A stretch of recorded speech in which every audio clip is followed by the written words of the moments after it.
I walked into the living room and froze. Papers flew everywhere as Victoria stormed around, her face twisted with rage. She grabbed a thick envelope and slammed it on the coffee table so hard the lamp rattled. "You need to leave. Today," she hissed. My stomach dropped. I stared at the legal documents scattered across the table, trying to understand what was happening. Victoria crossed her arms, her eyes cold and sharp. "This house is mine now. Pack your things." My mind spun in circles. How could this be possible? Mom and Dad left this place to both of us. I opened my mouth to speak, but no words came out. She smirked, enjoying my shock. That morning at breakfast, Victoria had made strange comments. "You've been here long enough, don't you think?" she'd said, stirring her coffee slowly. I'd laughed it off, thinking she was joking. But her eyes hadn't been joking. They'd been calculating, cold. Now, standing in the living room, I realized she'd been planning this for weeks. "Stop pretending you belong here," she sneered, flipping her hair over her shoulder. "You're just the little sister who never amounted to anything." The words cut deep. I'd always been the quiet one, the one who stayed in the background while Victoria shined. But this was betrayal at a whole new level. My hands shook as I pulled out Dad's old filing cabinet. If Victoria thought she owned everything, I needed proof of what was really true. I dug through folders marked insurance and bills until I found one labeled property documents. Inside, buried under years of paperwork, was a mortgage document from 15 years ago. My breath caught in my throat. There, in faded ink, was my name, right next to Mom's and Dad's signatures. I read it 3 times to make sure I wasn't imagining things. Victoria had no idea this existed. My heart pounded with a mix of fear and hope. Maybe I had more rights than she thought. I spent the next 2 days gathering everything I could find. Bank statements showing I'd helped pay bills after Dad got sick. Emails from Mom thanking me for my contributions. Receipts proving I'd paid for the new roof last year. Every piece of paper felt like armor. But my hands trembled every time I heard Victoria's footsteps upstairs. She was moving fast, and I knew she wouldn't wait long. That evening, my phone buzzed. Victoria's name flashed on the screen. I answered, and her voice dripped with venom. "You better not think you can fight me," she said slowly. "I always win." The line went dead. Called my cousin Marcus. He'd always been the one person in the family who saw through Victoria's act.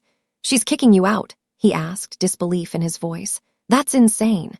I told him everything, the papers, the threats, the mortgage document. He went quiet for a moment, then said, "Listen, Victoria's been pulling stuff like this for years. But here's the thing, she told Aunt Camilla she's planning to call the cops if you don't leave by Friday." My stomach twisted. "I need to move faster," I whispered. Marcus agreed. "Do whatever you need to do, I've got your back." I hung up, feeling slightly less alone. The next morning, I confronted Victoria in the kitchen. I slid the mortgage document across the counter. "We need to talk about this," I said, keeping my voice steady. She glanced at it, then laughed, a sharp, cruel sound. "That old thing, please. Dad probably just put your name on there to make you feel special." She leaned closer, her smile dangerous. "You really think a piece of paper from 15 years ago matters now?" I felt my anger rising, but kept it buried. "It's a legal document," I said quietly. She rolled her eyes. "I'm changing the locks tonight. Don't bother coming back if you leave." Her words felt like ice. I remembered the security cameras Dad installed after the break-in 3 years ago. Most people forgot they were even there, hidden in the corners of each room. I pulled up the footage on my laptop, scrolling back through the last 2 weeks. My jaw dropped. There was Victoria, late at night, dragging my clothes into boxes. She'd been sneaking into my room, moving my things, erasing my presents bit by bit. In one clip, she even threw away photos of me from the mantel. My hands clenched into fists. She wasn't just kicking me out. She was trying to erase me completely. I saved every clip to a USB drive. Victoria changed tactics. She called me into the living room, her voice suddenly soft. "Look, I know this seems harsh," she said, sitting down and patting the couch beside her. "But you have to understand you're tearing this family apart by being stubborn."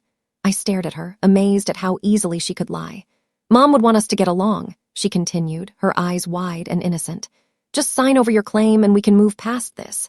The manipulation was so smooth, so practiced. For a second, I almost felt guilty.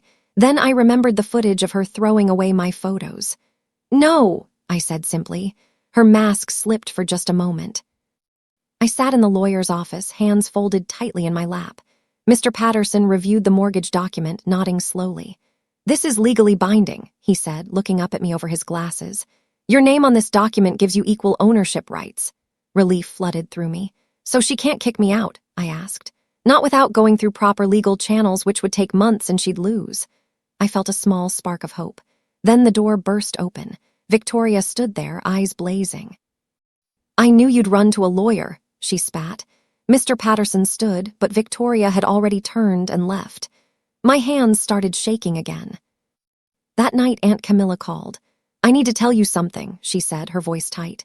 "Victoria's been asking me questions about you, where you go, who you talk to, what you're planning." My heart sank. "You've been telling her?" I asked quietly. There was a long pause. "She's family too," Aunt Camilla finally said. "I thought I was helping keep the peace." I felt completely alone. Even the people I thought I could trust were feeding information to Victoria. "I understand," I lied and hung up. That night, I realized I could only rely on myself. No one else was coming to save me. I locked myself in my room and created a plan. I made copies of everything: the mortgage, the receipts, the bank statements, the security footage. I stored them in 3 different places: Marcus's house, a safe deposit box, and a cloud drive Victoria couldn't access. Every piece of evidence was documented, labeled, and ready. Victoria thought she was winning because I'd gone quiet, but silence didn't surrender. It was a strategy. As I organized the final folder, I found something I'd almost missed: a notarized letter from Dad, written 2 years before he died, confirming he wanted both of us to inherit equally. I did something risky. I logged into the family email account, the one Mom and Dad had shared, the one Victoria still used. My heart raced as I scrolled through her sent messages. There they were, emails to Aunt Camilla, Uncle Troy, even some family friends. In each one, Victoria painted me as unstable, ungrateful, trying to steal what was rightfully hers. She'd been lying to everyone for months. I took screenshots of everything. Then I noticed replies starting to change. Aunt Camilla had written back, questioning Victoria's version of events. Uncle Troy mentioned he remembered Dad putting my name on documents.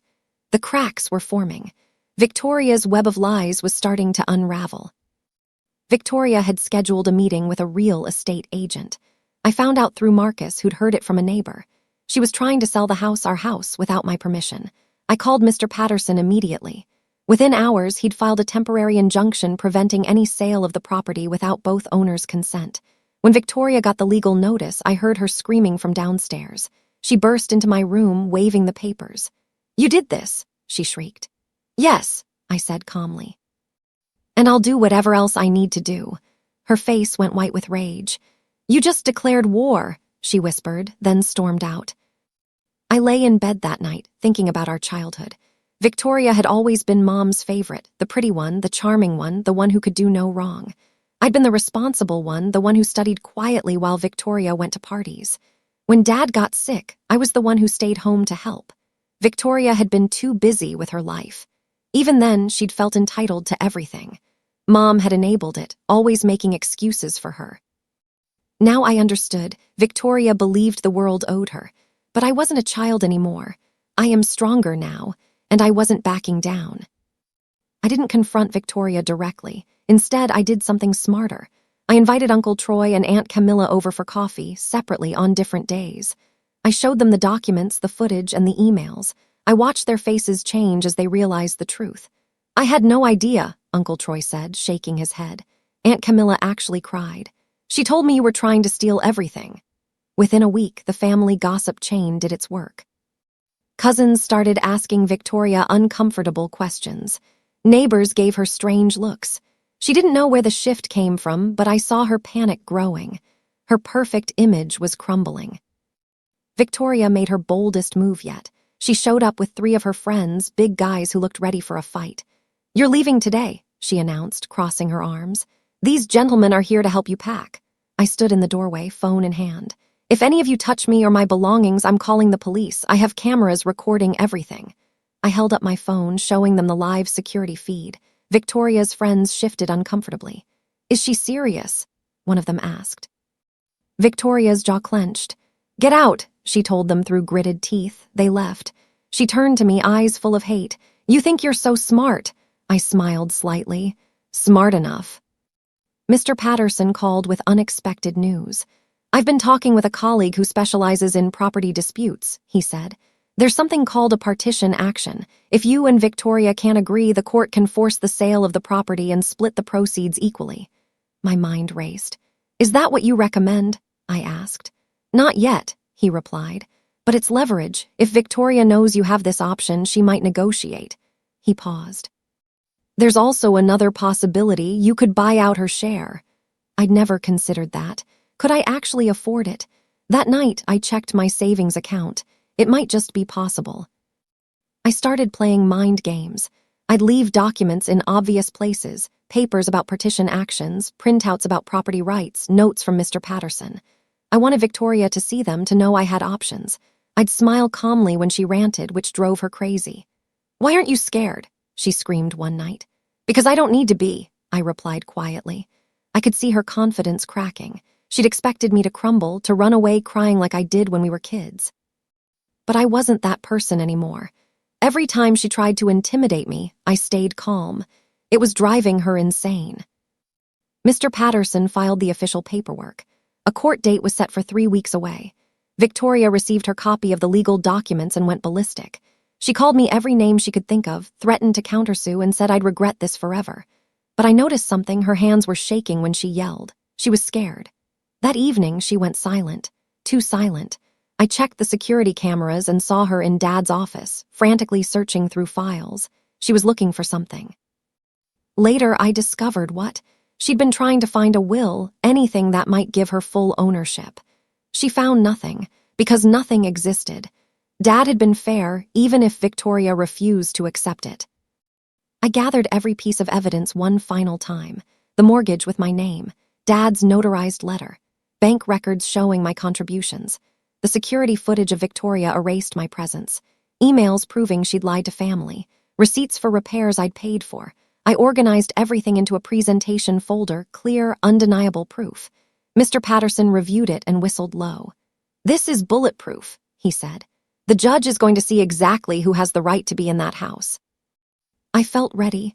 The confrontation was coming, and I had everything I needed. Victoria had no idea what was about to hit her. She'd underestimated me for the last time. Family meeting felt like a trial. Uncle Troy, Aunt Camilla, Marcus, and a few other relatives sat in the living room. Victoria stood near the fireplace, confident and smug. She prepared a whole speech about how she'd tried everything to be fair to me. I let her talk, watching her perform. Then I stood up, holding my folder. "I have something to show everyone," I said calmly. I passed around the mortgage document first. Victoria's face went pale. Then the bank statements. Then Dad's letter. One by one, I dismantled her lies. The room went silent. Aunt Camilla gasped. Uncle Troy looked at Victoria with disappointment. "You lied to all of us," he said quietly. But I wasn't done. "There's more," I said, pulling out printed emails. I showed them Victoria's messages, the ones where she'd called me unstable, where she'd plotted to force me out, where she'd tried to sell the house without my knowledge. Then I played the security footage on my laptop. Everyone watched Victoria sneaking through the house, throwing away my belongings, erasing my photos. The room erupted. "You did this?" Aunt Camilla asked, horrified. Victoria's mouth opened and closed, but no words came out. I also found financial records. I continued. "Victoria's been hiding debts. She wanted full ownership so she could mortgage the house to pay them off." Her face went red with rage and shame. The truth was finally out. Victoria tried to deny everything. She called me a liar, said I'd faked the footage, and claimed I was manipulating everyone. But no one believed her anymore. Uncle Troy stood up. "This is done, Victoria. You've been caught." Aunt Camilla wouldn't even look at her. Marcus put a hand on my shoulder supportively. Victoria's eyes darted around the room, looking for an ally, but found none. "You're all going to side with her," she screamed. After everything you lied about," Uncle Troy interrupted. "Yes, we are." Victoria grabbed her purse and stormed toward the door. "You'll regret this," she spat at me. Then she was gone. The house felt lighter without her rage filling it. Over the next few weeks, I changed the locks. I set new boundaries. Victoria tried calling a few times, but I didn't answer. Mr. Patterson helped me draft a formal agreement. Victoria could either accept a buyout of her share, paid over time, or we'd go to court and force a sale. She chose the buyout. She didn't apologize. She didn't admit she was wrong. But she signed the papers. I started making the house truly mine. I repainted the living room. I put my photos back on the mantle. I invited Marcus over for dinner and actually felt at peace. The battle was over, and I'd won, not through cruelty or manipulation, but through truth. I stood in the backyard, coffee in hand, watching the sunrise paint the sky orange and pink. This house was mine now, really mine. Not because I'd stolen it or lied or manipulated anyone, but because I'd stood up for what was right. Victoria had tried to erase me, to make me feel small and powerless like she'd done our whole lives. But I'd fought back with truth, evidence, and quiet strength. I thought about Dad's words from years ago. Real power isn't about being loud. It's about being right. He'd been absolutely correct. I smiled, took a sip of coffee, and felt something I hadn't felt in months, genuine happiness. The war was over, and I'd emerged stronger than ever.